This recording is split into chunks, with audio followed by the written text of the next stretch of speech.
राष्ट्रीय अध्यक्ष राष्ट्रीय अध्यक्ष बी एस बौद्ध जी, बिशोरिया बिशोरिया साहब जी, सभी इनको मैं सादर जय भीम करते हुए करता हूँ।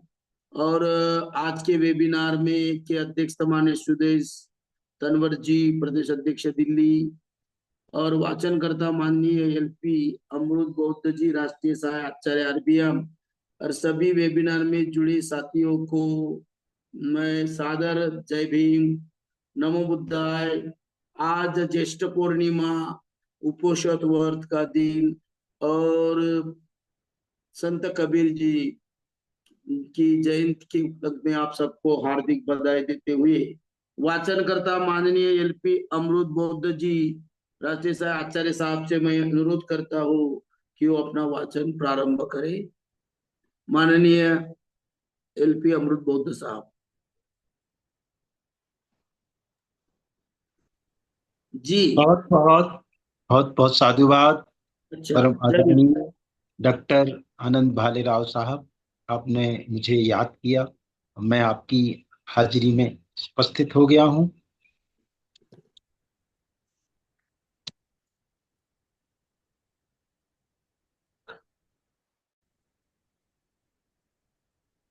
बहुजन समाज में जन्मे सभी महापुरुषों को हमारे संचालक जी आदरणीय डॉक्टर आनंद भालेराव साहब के साथ अपने आप को जोड़ते हुए उन्होंने सबको नमन कर लिया है। मैं भी उनके साथ जुड़ता हुआ आप सबको सादर नमन करता हूं। और सीधे हम वाचन की ओर चलते हैं। आज की अध्यक्षता कर रहे हैं परम आदरणीय दिल्ली प्रदेश के अध्यक्ष, कवि और वरिष्ठ साहित्यकार परम आदरणीय सुदेश तनवर साहब को भी मैं सादर नमन करता हूं। और पूरे भारत से जुड़े हमारी सभी बहनों को, सभी भाइयों को मैं उनके धम्म के कार्य को नमन करता हूं।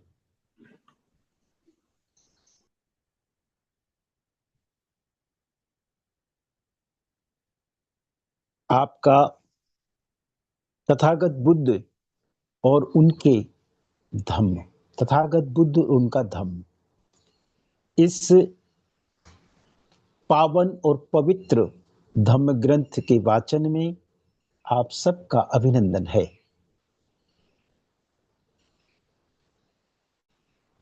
सम्माननीय उपासक उपासिकाएं, आप सब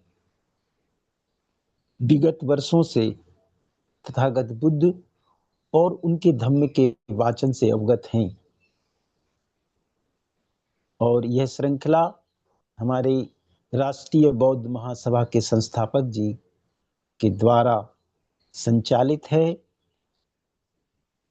यही संचालन है कि प्रत्येक बुधवार की सुबह इतनी सुहानी हो जाती है कि हम सब पूरे भारत के लोग मिलने के लिए, एक दूसरे से चर्चा करने के लिए सुबह सुबह अपने जूम पर, अपने मोबाइल पर इकट्ठे हो जाते हैं। ये प्रयास परम आदरणीय संस्थापक जी का हमेशा हमें याद रहेगा, हम उसके कृतज्ञ रहेंगे।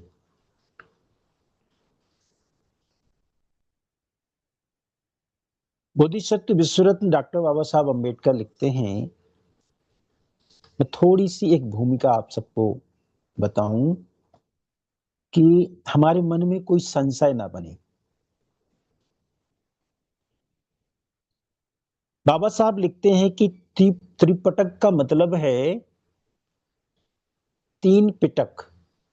जैसा आप सब जानते हैं कि सुत्त पिटक, विनय पिटक और अभिधम्म पिटक। फिर इनके भीतर अगर हम जाएं तो सुत्त पिटक में 5 निकाय हैं, खुद्दक निकाय में 15 ग्रंथ शामिल हैं, और विनय पिटक में 5 ग्रंथ शामिल हैं, अभिधम्म पिटक में 7 ग्रंथ शामिल हैं,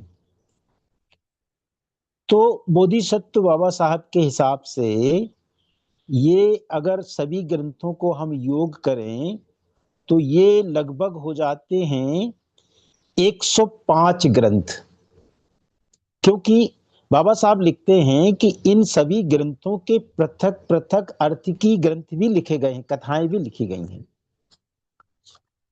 तो इन सभी ग्रंथों को अगर हम पढ़ने बैठ जाएं, इसमें कुछ और शामिल किए हैं तथा बोधिसत्व बाबा साहब ने कि आद्रत मिलिंद प्रश्न करके ये ग्रंथ है, और विशुद्धि मग्गो सदृश एक ग्रंथ है, बुद्ध चरित है, अवदान साहित्य है। तो ये सब मिलाएं तो ये इतना बड़ा विशाल ग्रंथों का समूह हो जाएगा। इसीलिए बोधिसत्व विश्व रत्न डॉक्टर बाबा साहब अम्बेडकर ने लिखा है कि क्या इन सब ग्रंथों में अगर हम चयन करना चाहें कि तथागत बुद्ध की शिक्षाओं का पूरा लेखा जोखा, एक रूपता कहीं मिल जाए जो हमारे लिए कल्याणकारी मार्ग बन सके, ऐसा हो सकने में समर्थ हो सके, क्या यह कार्य सहज कार्य है? ये बोधिसत्व विश्व रत्न डॉक्टर बाबा साहब अम्बेडकर स्वयं लिखते हैं कि क्या यह सहज कार्य है? यह सहज कार्य नहीं है। इसीलिए उन्होंने इस ग्रंथ तथागत बुद्ध और उनके धम्म की रचना की। वो खुद लिखते हैं बाबा साहब कि समुद्र की तरह विशाल इन ग्रंथों को कंठस्थ कर पाना, पढ़ पाना, फिर उसके अध्ययन के बाद उसके अर्थों तक जाना बहुत समय की आवश्यकता है। इसीलिए इन सब ग्रंथों का निचोड़ या इन सब ग्रंथों से वो समस्त बातें जो तथागत बुद्ध के दर्शन को, जो तथागत बुद्ध के चरित्र को, जो तथागत बुद्ध के धम्म को कल्याणकारी मार्ग बनाता है, पूरे संसार के लिए बाबा साहब ने इस पावन पवित्र तथागत बुद्ध और उनके धम्म की रचना की। इसके बावजूद भी अगर हमारे मन में कुछ प्रश्न, कुछ शंकाएं उत्पन्न होती हैं, कि मैं नहीं मानता हूं कि हमारे मन में ये शंकाएं उपजनी चाहिए। क्योंकि जब हम बाबा साहब को सिंबल ऑफ नॉलेज कहते हैं तो उनकी ये बात भी हमें अक्षरशः पालन करनी चाहिए। और तथागत बुद्ध और उनके धम्म के अलावा ऐसा कोई भी ग्रंथ हमारे लिए धम्म ग्रंथ की श्रेणी में नहीं आता है। तो आज का वाचन प्रारंभ करते हैं। मेरी बात यही पूरी होती है।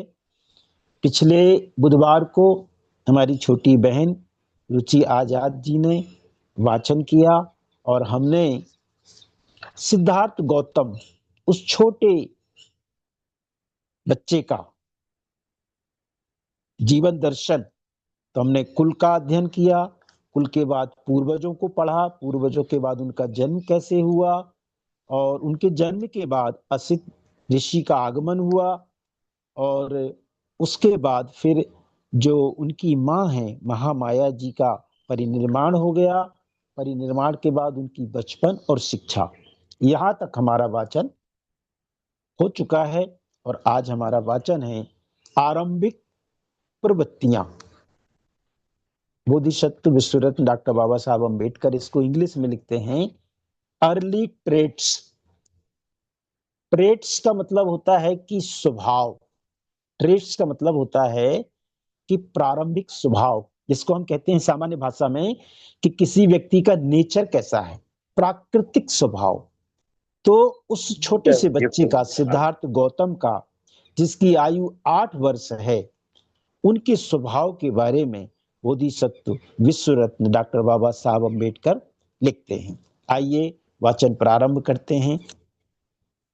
इसमें हमारे आज के सम्मानीय अध्यक्ष परम आदरणीय सुदेश तनवर साहब का ये भी एक सुझाव था कि जो इसमें बिंदु दिए हुए हैं उन बिंदुओं को भी हम मेंशन करते हुए चले। तो मैं उनका ख्याल रखूंगा और उन बिंदुओं को मेंशन करते हुए चलते हैं। तो हमारे जो सम्मानित साथी इंग्लिश एडिशन बुक लेकर के बैठे हों, उनका पेज नंबर है, आज एक बड़ा आश्चर्य या क्या कहें कि एक सा पेज है आज।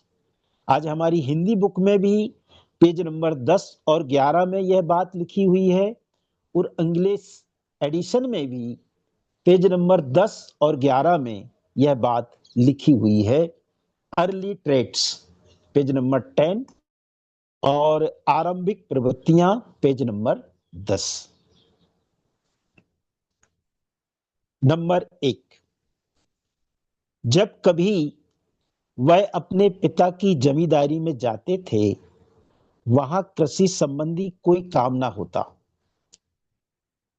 वह किसी एकांत कोने में जाकर ध्यान मग्न हो जाते थे।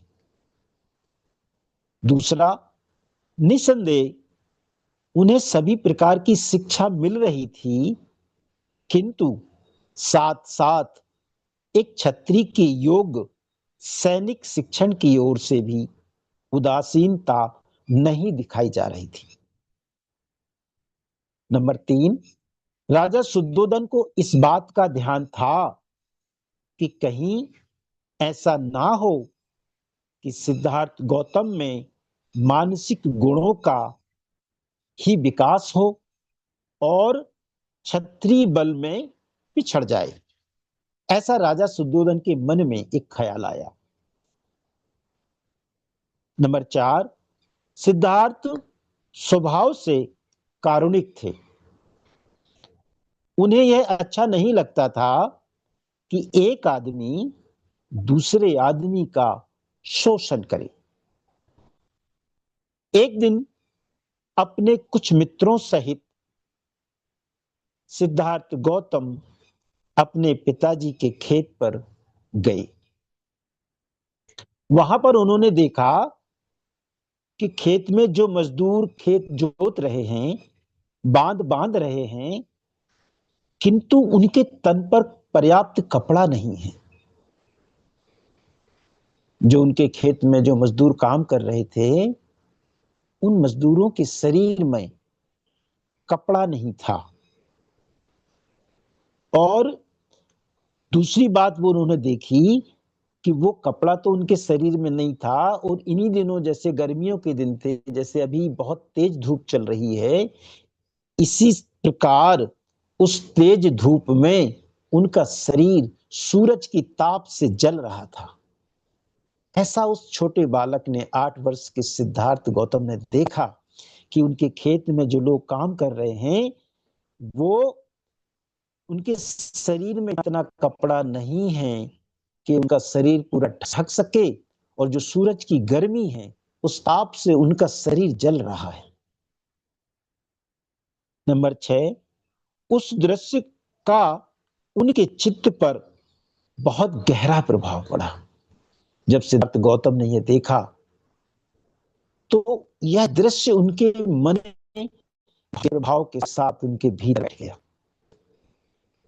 7, उन्होंने अपने मित्र से कहा, सिद्धार्थ गौतम अपने मित्र से कह रहे हैं, एक आदमी दूसरे का शोषण करे, क्या इसे ठीक कहा जाएगा? एक दोस्त अपने दूसरे दोस्त से प्रश्न कर रहा है, क्या एक आदमी दूसरे का शोषण करे, इसे ठीक कहा जाएगा? दूसरा प्रश्न उन्होंने किया कि मजदूर मेहनत करें और मालिक उनकी मजदूरी पर गुलछर्रे उड़ाए, यह कैसे ठीक हो सकता है? ये 2 प्रश्न उनके मन में, सिद्धार्थ गौतम के मन में ये 2 प्रश्न कौंध रहे हैं कि क्या इसे ठीक कहा जाए कि एक आदमी दूसरे का शोषण कर रहा है और मजदूर मेहनत करे और उसका मालिक उनकी मजदूरी के उस पैसे पर आराम करे? ये कैसे अच्छा हो सकता है? ये कैसे ठीक हो सकता है? नंबर 8, उनके मित्रों के पास उनके इन प्रश्नों का कोई उत्तर नहीं था, क्योंकि वे जो मित्र थे वो पुरानी विचार परंपरा को मानने वाले थे। किसान का जन्म, मजदूर का जन्म अपने मालिकों की सेवा के लिए हुआ है, वो ऐसा मानते थे। वो उनके जो मित्र थे, सिद्धार्थ गौतम अलग हैं, और उनके मित्रों की विचारधारा क्या है, क्योंकि वो पुरानी विचारधारा परंपरा को मानने वाले थे, तो उनको ये मानना था कि किसान का जन्म, मजदूर का जन्म अपने मालिक की सेवा करने के लिए हुआ है, और ऐसा अगर वो कर रहे हैं तो ये उनका धर्म है। नंबर 9, शाक्य लोग वप्र मंगल नाम का एक उत्सव मनाया करते थे। ये उन दिनों की बात है कि यहाँ बोधिसत्व विश्व रत्न डॉक्टर बाबा साहब अम्बेडकर धान की बात लिख रहे हैं। धान हमारे इस भारत में 2 सीजन आते हैं, एक खरीफ एक रबी। तो धान जो है खरीफ की उसमें आता है, और इसकी बोनी वर्षा के समय की जाती है, जबकि रबी की बोनी वर्षा के बाद की जाती है। तो धान बोने के प्रथम दिन, यानी कि वर्षा के समय की आसपास की बात है ये, कि प्रथम दिन मनाया जाने वाला ये ग्रामीण उत्सव था, जिसको शाक्य लोग वप्र मंगल नाम से मानते थे। शाक्यों की प्रथा के अनुसार उस दिन हर शाक्य को अपने हाथ से हल जोतना पड़ता था। ये परंपरा है, ये परंपरा थी कि जो भी शाक्य हैं वो वप्र मंगल के दिन, उत्साह के दिन, उत्सव के दिन अपने हाथ से अपने खेत में हल जोतेंगे। सिद्धार्थ ने हमेशा इस प्रथा का पालन किया, वह अपने हाथ से हल चलाया करते थे। यद्यपि वह विद्वान थे, किंतु इस शरीर श्रम से कोई घृणा ना थी। बामा उनका क्षत्रिय कुल था, उन्हें धनुष चलाने तथा अन्य शस्त्रों का प्रयोग करने की शिक्षा मिली थी, लेकिन वह किसी भी प्राणी को अनावश्यक कष्ट देना नहीं चाहते थे। नंबर 13, वह शिकारियों के दल के साथ जाने से इनकार करते थे। उनके मित्र कहते, क्या तुम्हें शेर चीतों से डर लगता है? ये मित्रों का प्रश्न है सिद्धार्थ गौतम के लिए। क्या तुम्हें शेर चीतों से डर लगता है? उनका उत्तर होता कि मैं जानता हूं कि तुम शेर चीते को मारने वाले नहीं हो, तुम हिरणों को, खरगोशों को और निष्प्रह जानवरों को ही मारने वाले हो। सिद्धार्थ गौतम का अपने दोस्तों के लिए उत्तर कि आप शेर चीतों की बात तो जरूर कर रहे हो, लेकिन आप जाओगे शिकार करने जंगल तो आप किनको मारोगे? आप हिरणों को मारोगे, आप खरगोशों को मारोगे, आप ऐसे जानवरों को मारोगे जो बेचारे निष्प्रह हैं, जिनको कोई लेना देना नहीं है, लेकिन आप उनकी जान लेने के लिए उनको मारोगे। नंबर 14, शिकार के लिए नहीं तो अपने मित्रों का निशाना देखने के लिए ही आओ। उनके मित्र उनको आह्वान कर रहे हैं कि साथ सिद्धार्थ गौतम आओ हमारे साथ चलो, आप नहीं करना शिकार, लेकिन आप हमारा निशाना देखना। सिद्धार्थ इस तरह के निमंत्रणों को भी अस्वीकार कर देते हैं। मैं निर्दोष प्राणियों के वध का साक्षी नहीं होना चाहता। सिद्धार्थ गौतम का कहना है कि निशाना लगाना, शिकार करना तो दूर की, आप इन निर्दोष प्राणियों का वध करोगे, इन निर्दोष प्राणियों को मारोगे, इसका मैं साक्षी होना भी नहीं चाहता, मैं देखना भी नहीं चाहता आपके इस कृत्य को। नंबर 15, उनकी इस प्रवृत्ति से रानी प्रजापति गौतमी बड़ी चिंतित हो उठी। एक माँ के मन में एक चिंता आ गई कि मेरा जो बेटा है ये छत्री बनाना चाहती हूं, लेकिन मेरा बेटा तो इस बात से दूर हो रहा है। माँ के मन में एक चिंता बैठ गई। वह उससे तर्क करती हैं, तुम भूल गए हो कि तुम एक क्षत्रिय राजकुमार हो। रानी प्रजापति गौतमी अपने बेटे सिद्धार्थ गौतम से कह रही हैं कि तुम भूल गए हो कि तुम एक क्षत्रिय कुमार हो, लड़ना तुम्हारा धर्म है, शिकार के माध्यम से ही युद्ध विद्या में निष्णात हुआ जा सकता है, क्योंकि शिकार करके ही तुम ठीक ठीक निशाना लगाना सीख सकते हो। शिकार भूमि ही युद्ध भूमि का अभ्यास क्षेत्र है। ये भी माँ बता रही हैं, माँ कह रही हैं कि अगर आप शिकार भूमि में अभ्यस्त हो जाओगे तो आप युद्ध भूमि में भी अभ्यस्त हो जाओगे, और युद्ध भूमि के लिए अभ्यास शिकार भूमि ही है। तुम्हें निशाना लगाना अच्छे से आ जाएगा, इसलिए तुम्हें इस विद्या में निपुण होना है। लेकिन सिद्धार्थ बहुधा गौतमी से पूछ बैठते, ये 17 नंबर का पॉइंट है। लेकिन सिद्धार्थ गौतम बहुधा अपनी माँ गौतमी से पूछ बैठते हैं। तो माँ, एक छोटा बच्चा अपनी माँ से प्रश्न कर रहा है, तो माँ, एक क्षत्रिय को क्यों लड़ना चाहिए? प्रश्न किया है सिद्धार्थ गौतम ने माँ से कि माँ, एक क्षत्रिय को क्यों लड़ना चाहिए? और गौतमी का उत्तर होता, क्योंकि यह उसका धर्म है। नंबर 18, सिद्धार्थ उनके उत्तर से संतुष्ट ना होते। वह गौतमी से पूछते कि माँ, यह तो बता कि आदमी का आदमी को मारना एक आदमी का ही धर्म कैसे हो सकता है? हे माँ, ये बात बता कि आदमी को आदमी के द्वारा मारा जाना एक आदमी का धर्म कैसे हो सकता है?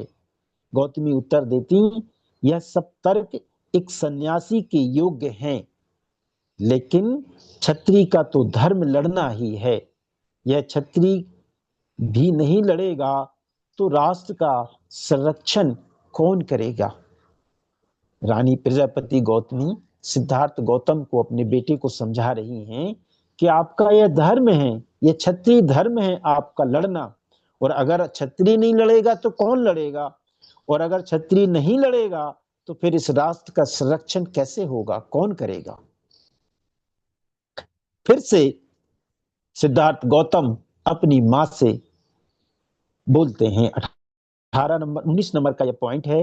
लेकिन मां, यदि सब क्षत्रिय परस्पर एक दूसरे को प्रेम करें तो क्या बिना कटे, बिना मरे वे राष्ट्र का संरक्षण कर ही नहीं सकते?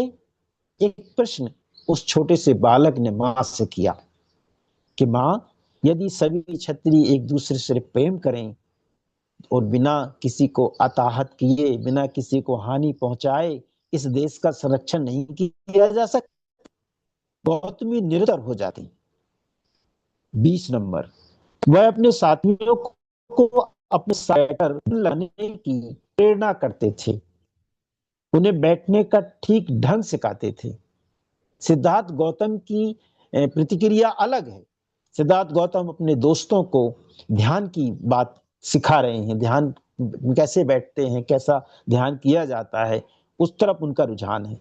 वह किसी एक विषय पर चित्त एकाग्र करना सिखाते थे। वह उन्हें परामर्श देते थे कि ऐसी भावनाओं की भावना करनी चाहिए कि मैं सुखी रहूं, मेरे सुखी रहें और सभी प्राणी सुखी रहें। उस 8 वर्ष की आयु में सिद्धार्थ गौतम अपने दोस्तों को यह बात बता रहे हैं कि हमें ऐसी भावनाओं की भावना करनी चाहिए कि मैं सुखी रहूं, मेरे संबंधी सुखी रहें और सभी प्राणी सुखी रहें। 21 नंबर, उनके मित्र उनकी बातों को महत्व न देते थे, वे उन पर हंसते थे। 22 नंबर, वे आंखें बंद करते तो उनका चित्त उनके ध्यान के विषय पर एकाग्र ना होता। इनकी बजाय उनकी आंखों के सामने वो जो जिन दोस्तों को सिद्धार्थ गौतम ने ध्यान की मुद्रा सिखाई, ध्यान करना सिखाया, तो उनका जो मन था भटकता हुआ था। उनके मन में क्या दिखता था? उनकी आंखों के सामने दिखते थे नाचते हिरन जिनका वो शिकार करना चाहते थे, या वो मिठाइयां जिन्हें वो खाना चाहते थे। सिद्धार्थ गौतम उनको ध्यान सिखाना चाह रहे हैं, उनकी चित्त की एकाग्रता को बढ़ाना चाह रहे हैं, लेकिन वो जो दोस्त हैं उनको अपनी आंखों के सामने कुछ और दिख रहा है। नंबर 23, उनके माता पिता को यह ध्यान विमुख होना अच्छा नहीं लगता था। उन्हें लगता था कि यह क्षत्रिय जीवन के सर्वथा प्रतिकूल है, और जो उनके माता पिता थे उनको भी ये बात अच्छी नहीं लगती थी कि ध्यान मुद्रा एकाग्र किया जाए, चित्त एकाग्र किया जाए, क्योंकि ये सब जो गतिविधियां हैं ये क्षत्रिय के विरुद्ध हैं, ऐसा उनका मानना था। 24 नंबर पर आइए। सिद्धार्थ का विश्वास था कि योग भावनाओं पर चित्त एकाग्र करने से हम अपनी मैत्री भावना को बहुत व्यापक बना सकते हैं। उनका कहना था कि सामान्य रूप से जब भी कभी हम प्राणियों के बारे में कुछ भी विचार करते हैं, हमारे मन में भेद विभेद घर कर जाते हैं। हम मित्रों को शत्रुओं से भिन्न कर लेते हैं। हम अपने पालतू पशुओं को मनुष्यों से भिन्न कर लेते हैं। हम अपने मित्रों से प्रेम करते हैं और अपने पालतू पशुओं से भी प्रेम करते हैं। हम अपने शत्रुओं से घृणा करते हैं और घृणा करते हैं सामान्य जंतुओं से। ऐसा सिद्धार्थ गौतम का विश्वास था कि हमें अपनी योग भावनाओं को चित्र एकाग्र करने की मैत्री भावना को व्यापक बनाना है।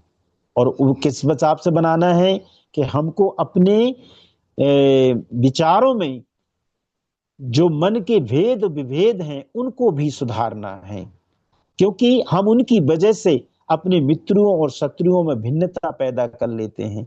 हम पालतू पशुओं और मनुष्यों में भिन्नता पैदा कर लेते हैं। हम मित्रों में भिन्नता पैदा कर लेते हैं, शत्रुओं से घृणा करते हैं और सामान्य जंतुओं से भी हम घृणा के पात्र हो जाते हैं। इसलिए हमें अपनी भावनाओं को चित्त एकाग्र करने की जो व्यापक साधना है उस पर लीन होना चाहिए। 25 नंबर पर बोधिसत्व बाबा साहब लिखते हैं कि हमें इस विभाजक रेखा की सीमा के उस पार जाना चाहिए।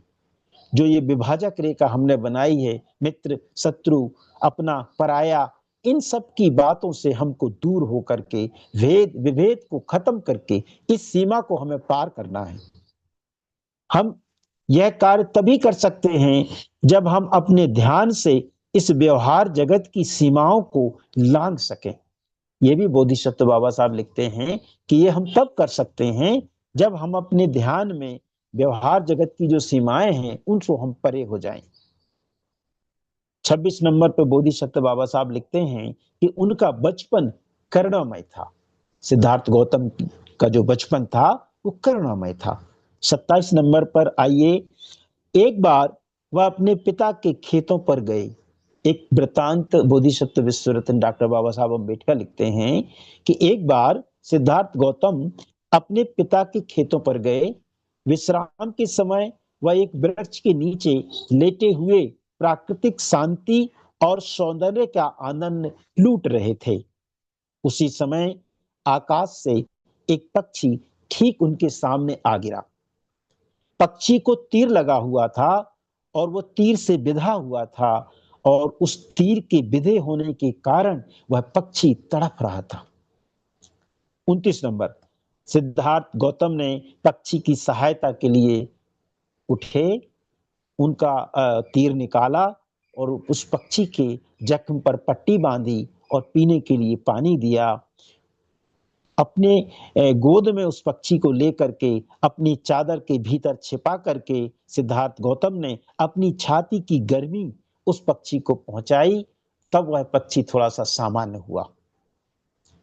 सिद्धार्थ को आश्चर्य था, 30 नंबर का पॉइंट है ये, सिद्धार्थ को आश्चर्य था कि इस असहाय पक्षी को किसने बीधा होगा, किसने मारा होगा।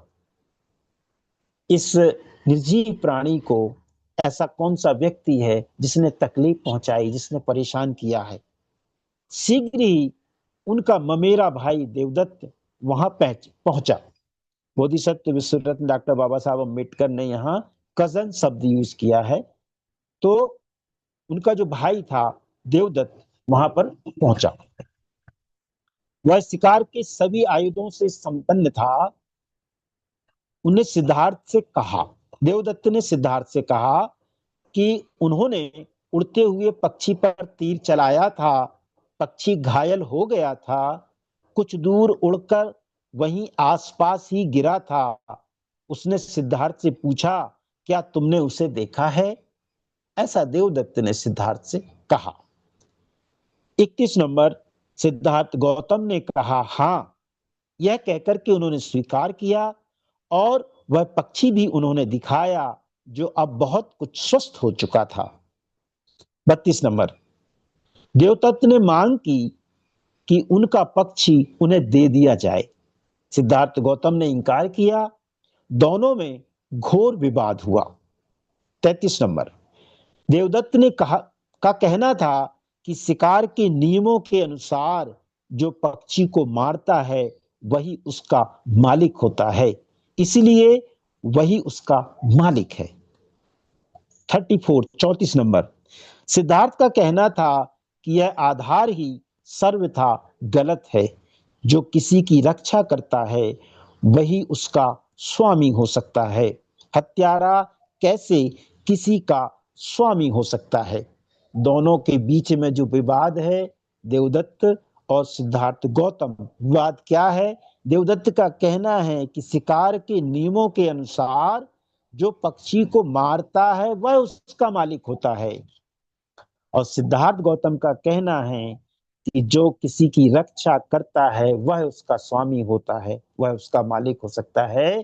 कोई हत्यारा कैसे मालिक हो सकता है?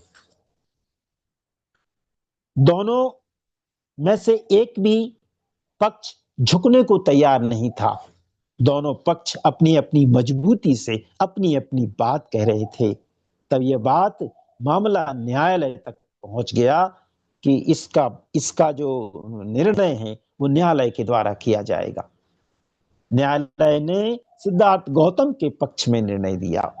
न्यायालय ने स्पष्ट किया कि वही व्यक्ति उसका मालिक हो सकता है जिसने उसकी रक्षा की हो, जिसने उसको सुरक्षा प्रदान की हो। और न्यायालय का पक्ष सिद्धार्थ गौतम के पक्ष में रहा। 36 नंबर, देवदत्त सिद्धार्थ गौतम के बैरी बन गए, लेकिन सिद्धार्थ की करुणा ऐसी अनुपम थी कि वे ममेरे भाई को भी प्रसन्न बनाए रखने की बजाय एक पक्षी की जान बचाना अधिक श्रेयस्कर समझते थे। सिद्धार्थ गौतम जो करुणामय थे, उन्होंने अपने भाई की परवाह ना करते हुए उस पक्षी की रक्षा के लिए अपने आप को सबसे अच्छा माना और उसकी रक्षा को ही श्रेष्ठ माना। और 37 नंबर का बिंदु है कि सिद्धार्थ गौतम का आरंभिक जीवन कुछ कुछ ऐसा ही था।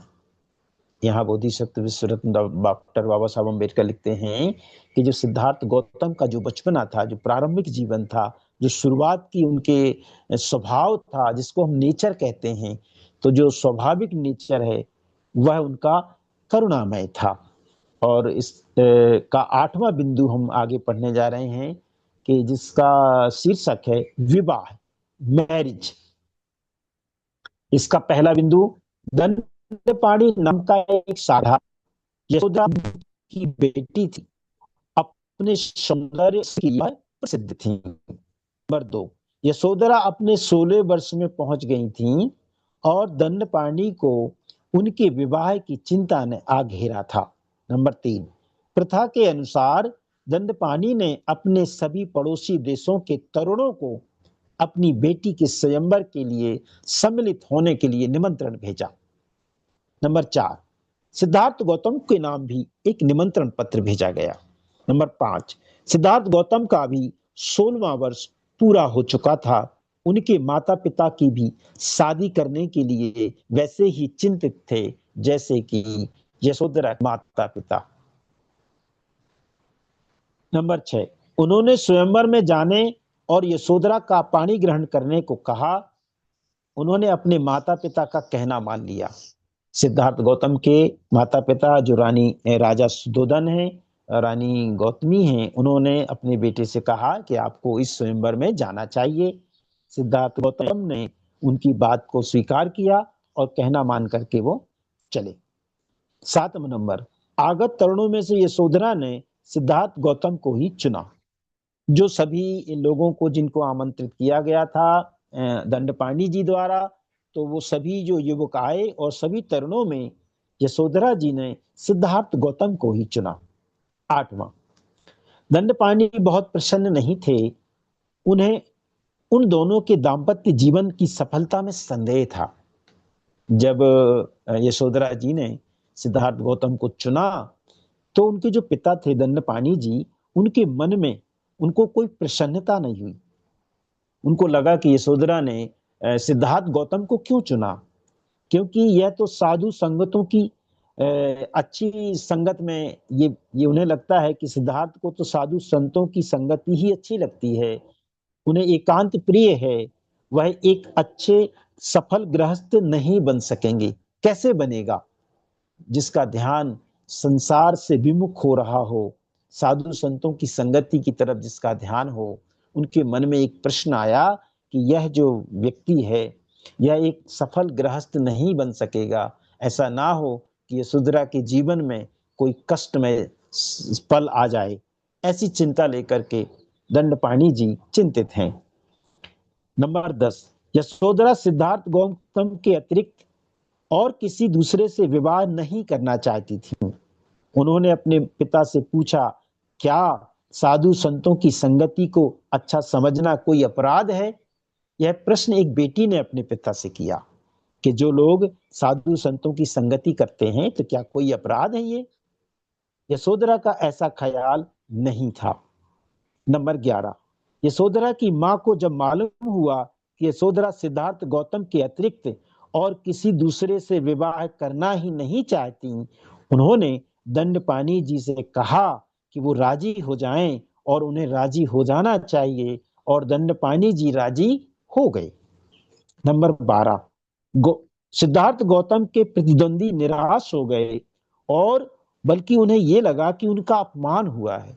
जब यशोधरा जी ने सिद्धार्थ गौतम को चयन किया तो और भी जो युवक आए हुए थे उन्हें लगा कि वह उनका अपमान है, तो वो लोग निराश हो गए और उन्हें लगता था कि कम से कम उनके प्रति न्याय करने के लिए यशोधरा को चाहिए था कि चुनाव करने से पहले किसी न किसी तरह से सबकी परीक्षा लेनी जाए। वो युवकों का कहना था, उन तरुणों का कहना था कि ऐसे सीधे सीधे चयन से अच्छा था कोई एक परीक्षा, कोई एक ऐसा आयोजन किया जाता जिससे जो श्रेष्ठ साबित होता उस व्यक्ति को ही यशोधरा को चुनना था। नंबर 14, कुछ समय तो वह चुप रहे। उनका विश्वास था कि दंडपाणि यशोधरा को गौतम का चुनाव ही ना करने देंगे, उनका उद्देश्य यूं ही पूरा हो जाएगा। वो जो युवक लोग आए हुए थे, जो तरुण लोग आए हुए थे, उनके मन में जब ये प्रश्न आया तो उन्होंने कहा कि दंडपाणि जी हो सकता है उनसे सहमत हो जाएं और इस चयन प्रक्रिया में कोई बाधा पैदा कर सकते हैं। 15, लेकिन जब उन्होंने देखा कि दंडपाणि जी असफल हैं, उन्होंने हिम्मत से काम लिया और इस बात की मांग की कि लक्ष्य वेद की एक परीक्षा होनी चाहिए। दंडपाणि को स्वीकार करना पड़ा। वो जो तरुण इकट्ठे हुए और उन सब ने दंडपाणि जी से कहा कि लक्ष्य वेद की एक परीक्षा तो होनी ही चाहिए और उस परीक्षा में जो श्रेष्ठ होगा उसे ही यशोधरा जी का चयन करना पड़ेगा। दंडपाणि जी ने यह बात स्वीकार कर ली। और नंबर 16, पहले तो सिद्धार्थ इसके लिए तैयार ना थे, तो जो सिद्धार्थ गौतम हैं उन्होंने इसमें अस्वीकार किया, लेकिन उनके साथ में जो सारथी छंदक थे उन्होंने समझाया कि यदि वह अस्वीकार करेंगे तो यह उनके लिए, उनके परिवार के लिए और सबसे बढ़कर यशोधरा के लिए बड़ी लज्जा की बात होगी। यह उन्होंने कहा। छंदक जी ने अपने दोस्त को समझाया कि ये अच्छी बात नहीं है, आप स्वीकार करना चाहिए। अगर आप इसे स्वीकार नहीं करते हैं तो आपके लिए भी, आपके परिवार के लिए भी, और यशोधरा जी ने आपका चयन कर लिया है उनके लिए भी यह लज्जा की बात होगी। बिंदु 17, सिद्धार्थ गौतम के मन पर इसका तर्क का गहरा प्रभाव पड़ा। उन्होंने उस परीक्षा में शामिल होने के लिए स्वीकार कर लिया। परीक्षण आरंभ हुआ। नंबर 18, प्रत्येक प्रतिद्वंदी ने अपना अपना कौशल दिखाया। नंबर 19, सबके अंत में सिद्धार्थ गौतम की बारी थी, किंतु उन्हीं का लक्ष्य भेद सबसे श्रेष्ठ सिद्ध हुआ। सबसे अंत में सिद्धार्थ गौतम का नंबर आया सिद्धार्थ गौतम ने जो निशाना लगाया वह निशाना सभी युवकों से, सभी तरुणों से सर्वश्रेष्ठ रहा, क्योंकि वो भी निशाना साध के अच्छे धनुर्धारी थे। नंबर 20, इसके बाद सिद्धार्थ गौतम का यशोधरा जी से विवाह हुआ। रानी राजा शुद्धोधन और दंडपाणि दोनों बड़ी प्रसन्नता हुई। इसी प्रकार यशोधरा और रानी महाप्रजापति भी बड़े प्रसन्न हुए, दोनों बड़े प्रसन्न थीं। बिंदु 21, विवाह हो चुकने के काफी समय बाद यशोधरा ने एक पुत्र को जन्म दिया, जिनका नाम राहुल रखा गया। शादी के बाद यशोधरा जी ने एक पुत्र को जन्म दिया और जिनका नाम राहुल रखा गया। और यहाँ पर हम ये इस वाचन को संपन्न करते हैं। आप सब ने बहुत ध्यान से मुझे समय दे करके सुना। मैं आप सबको बहुत बहुत बहुत बहुत साधुवाद ज्ञापित करते हुए निवेदन करता हूँ हमारे साथियों से कि हमारे केंद्रीय कार्यालय को वाचन के लिए अपनी आवेदन दें, अपना नाम दें। अभी हमको एक नाम मिला है, हमारे परम आदरणीय वरिष्ठ जगदीश प्रसाद बाबूजी ने अपना नामांकन वाचन के लिए किया है, और मैं उनका अभिनंदन करते हुए हम हमारी छोटी बहन आदरणीय शशि जी से निवेदन करेंगे कि अगला जो माह आएगा जुलाई माह के दूसरे बुधवार को, जिसमें हमारे उपासकों का वाचन होगा। पहला बुधवार हमारी बहनों का, उपासिकाओं का वाचन है, और दूसरा बुधवार हमारे भाई उपासकों का वाचन है। तीसरे बुधवार, जैसा मैंने कि आप सबसे निवेदन किया था कि तीसरे बुधवार में हम प्रश्नोत्तरी रखेंगे, तो मेरे सम्मानीय मियाँ, मेरी बहनें, मेरे बच्चे, साथी भाइयों, आप सबसे निवेदन है कि आपके जो प्रश्न रहेंगे वो हमारा जो पहला बिंदु था कुल से लेकर के आज का जो हमारा वाचन 8 नंबर तक, पहले खंड का पहला भाग और 1 से लेकर 8 तक, विवाह तक, इन्हीं विषयों के बीच में, इन्हीं शीर्षकों के बीच में आपके प्रश्न होंगे। तो अगले बुधवार को ये प्रश्नोत्तरी रहेगी। जिनके भी मन में ये इस प्रकार के किसी प्रश्नों का शंका समाधान के लिए अपने प्रश्न तैयार कर लेंगे, और उन प्रश्नों के उत्तर के लिए और अध्यक्षता के लिए हमारी जो बहन है शशि जी, उनका चयन कर लेंगे। आप सबको बहुत बहुत साधुवाद, सादर नमोदाय। जय भीम, जय भारत, जय बुद्ध। उनका था। साधु साधु साधु साधु। अमृत बोध साहब ने ये आरंभिक प्रवृत्तियां सिद्धार्थ गौतम के बारे में, वो 8 साल की आयु से लेकर तो ये विवाह तक, यशोधरा, माता यशोधरा के साथ विवाह तक की बात पूरी तरह बहुत ही श्रद्धा भाव से आपने रखा। क्योंकि श्रद्धा ये अपने धम्म में बल होता है। ये बल से आपने जो वाचन प्रसन्नता से, बहुत ही अभ्यास पूर्ण वाचन आपने किया। त्रिपिटक से 105 ग्रंथ होते हैं, ये आपने कहा। और वो ग्रंथ वाचन का समझना बहुत कठिन होता है। इसलिए बाबा साहब, परम पूज्य बाबा साहब अम्बेडकर जी ने भगवान बुद्ध और उनका धम्म दिया। ये बहुत ही खुशी की बात है कि हमारे बहुजन समाज को समझने के लिए बहुत ही सरल और तथागत को समझना, और धम्म संघ, बुद्ध धम्म संघ को समझने के लिए, और खुद का विकास करने के लिए, खुद का कल्याण करने के लिए बहुत बहुत ही बहुत ग्रंथ है, महत्वपूर्ण ग्रंथ बाबा साहब ने लिखा, जो कि हमारे बुद्ध धम्म को आगे बढ़ाने के लिए, प्रेरित करने के लिए, समझना, जानना और उससे आचरण करने के लिए बहुत ही मौलिक ग्रंथ बाबा साहब ने लिखा। ये अपने वाणी से आपने हमें जो मार्गदर्शन किया, हम बहुत ही आपसे, आपके ऋणी है। जय भीम नमो बुद्धाय। इसके बाद मैं जो अध्यक्षता कर रहे हैं आज के वेबिनार के माननीय श्रद्धेय सुरेश तनवर जी, प्रदेश अध्यक्ष दिल्ली, ये अपना अध्यक्षीय समापन करेंगे। ऐसी मैं उनको रिक्वेस्ट करता हूँ, विनंती करता हूँ, अपील करता हूँ। बहुत ही प्रसिद्ध साहित्यकार कवि हमारे सुदेश तनवर साहब जी इसका समापन करेंगे, ऐसी मैं उनको रिक्वेस्ट करता हूँ, अपील करता हूँ। तनवर साहब, मान्यवर तनवर साहब।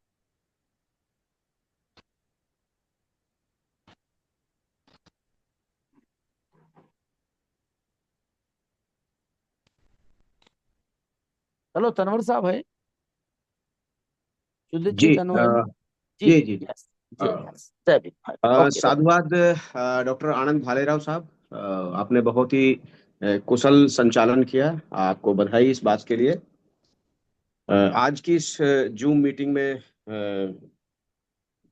जुड़े हुए तमाम हमारे सभी पदाधिकारी, आदरणीय संस्थापक अध्यक्ष आरबीएम, माननीय धर्म प्रकाश भारतीय जी, राष्ट्रीय अध्यक्ष माननीय बीएस बिसोरिया साहब, आज की इस कार्यक्रम में बहुत ही कुशलता से वाचन किया, जो अक्सर वाचन करते हैं, एलपी अमृत बौद्ध साहब, हमारे राष्ट्रीय कार्यकारिणी से जुड़े हुए तमाम संगठनों के पदाधिकारी, जिसमें हमारे डॉक्टर आनंद, जो दिल्ली प्रदेश के राष्ट्रीय संयोजक भी हैं। नाम लेंगे तो बहुत लंबी कड़ी होगी। मेरा निवेदन है कि मैं सभी को साधुवाद करता हूँ, सभी को जय भीम नमो बुद्धाय बोलते हुए अपनी बात रखूंगा। आदरणीय, मेरे पास कितना समय है मैं उसी हिसाब से अपने आप को संभालने का प्रयत्न करूंगा। संचालक महोदय मुझे थोड़ा बता दें।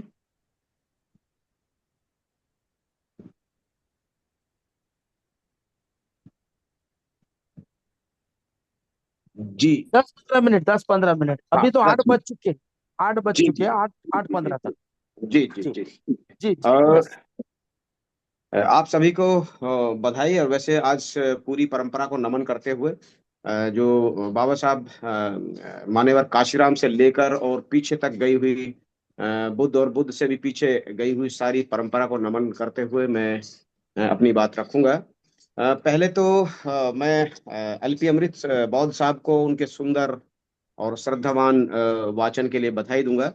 और उनकी जो उनके नाम के अनुरूप जो उनकी अमृत वाणी है, वो हम लोगों को सुनने को मिलती है प्रत्येक बुधवार को।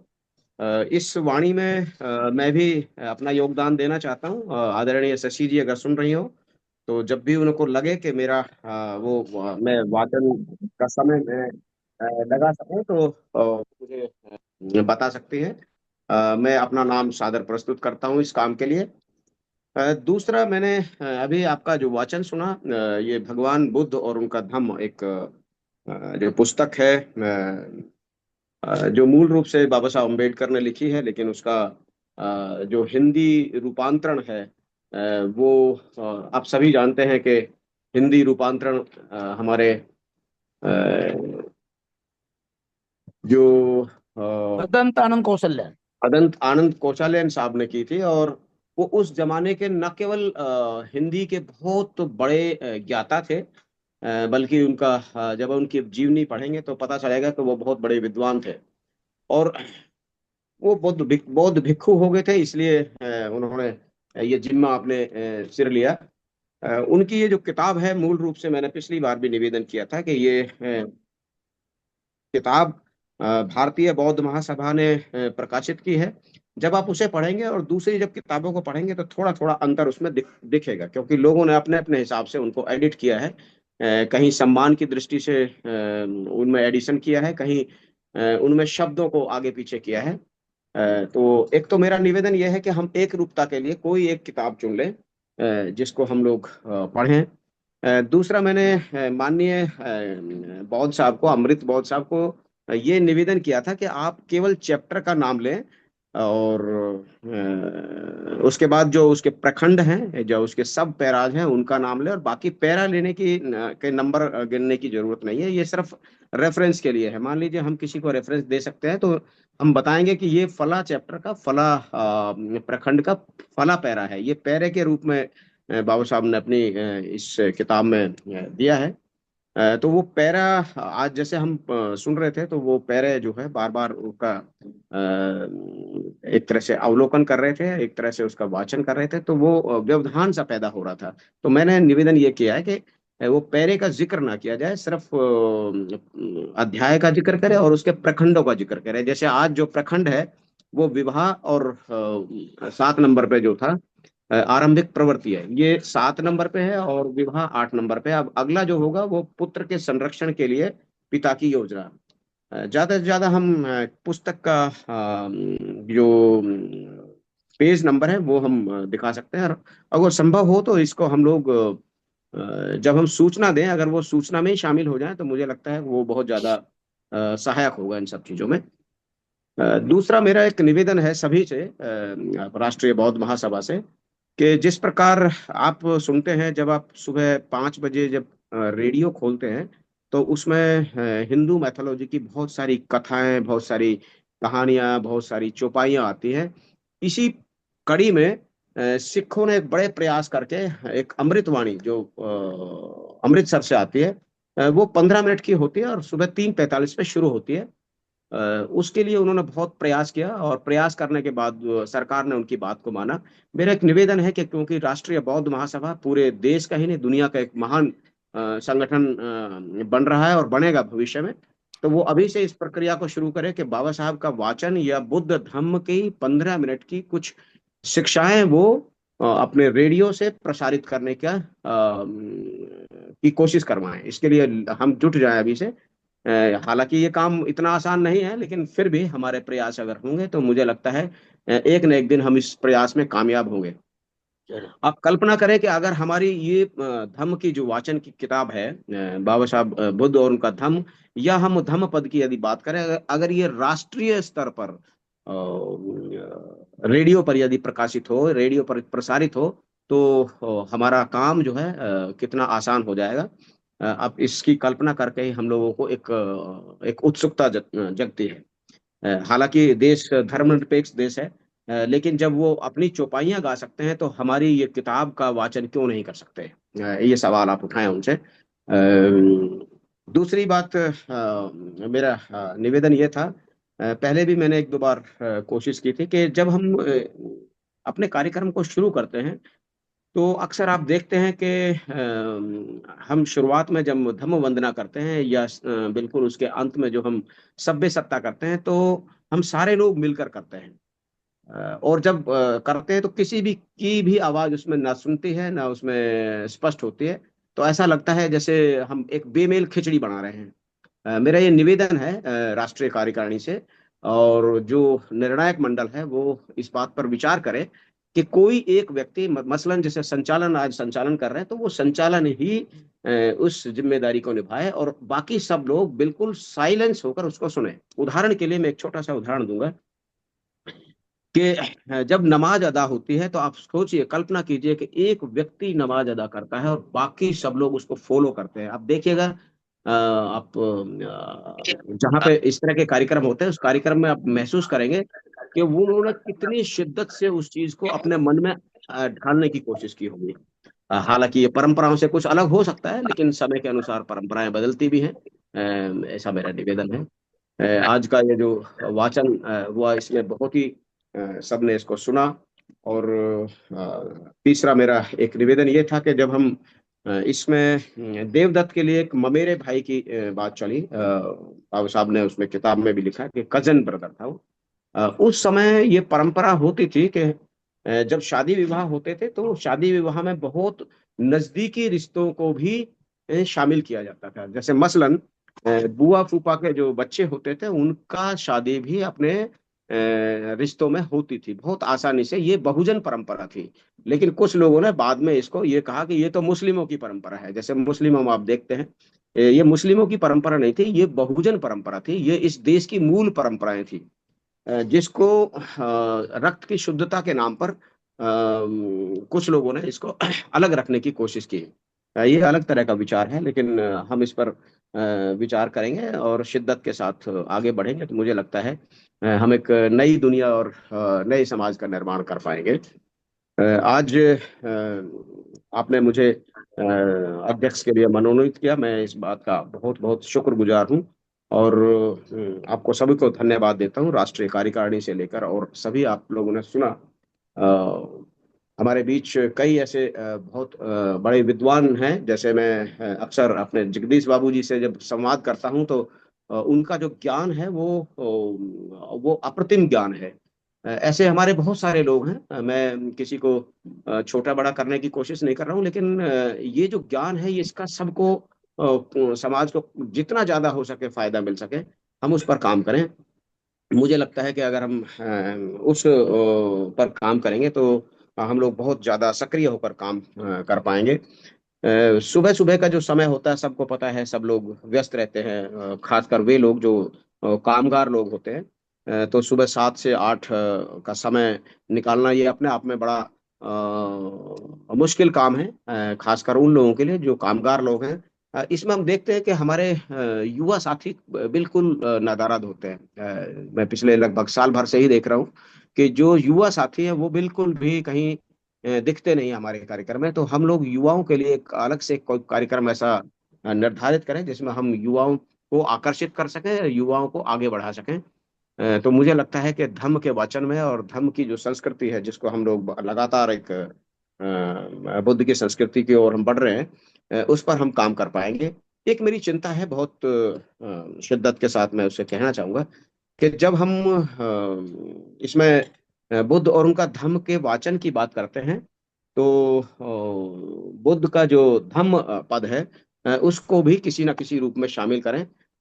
तो मुझे लगता है कि हम लोग दोनों चीजों से एक तरह से इंटरलिंक हो जाएंगे। नहीं तो भविष्य में ऐसा महसूस होगा, हो सकता है एक ऐसा समय आए कि जब लोग ये कहेंगे कि भाई ये तो अम्बेडकरवादी बौद्ध है, ये बुद्धिस्ट नहीं है, ये अम्बेडकरवादी बौद्ध है। जिस तरह से बुद्ध के कई यान बन गए, या कई प्रकार के जो शाखाएं बन गई, तो ये भविष्य में ऐसा ना हो कि हम लोग उसके शिकार हो जाएं। क्योंकि जो हमारे प्रतिक्रियावादी लोग हैं, जो प्रतिक्रियावादी ताकतें हैं, वो हमको हर किस्म से एक दूसरे से छिटकाने की पूरी पूरी कोशिश करेंगी। तो मेरा ये निवेदन है कि हम लोग बुद्ध और सॉरी जो बुद्ध और उनका धम्म के साथ साथ धम्म पद का भी वाचन करना शुरू करें। और धम्म पद से जब हम जुड़ेंगे, तो मुझे लगता है कि हम एक नई बुद्ध की एक नई दुनिया से वाकिफ होंगे, जो दुनिया उस जमाने से लेकर अब तक चली आई सारी परंपरा को अपने भीतर समाहित करेगी। इस निवेदन के साथ मैं अपनी बात समाप्त करूंगा कि आपने मुझे सुना और मुझे मौका दिया, और मैंने अपने मन की बात कही।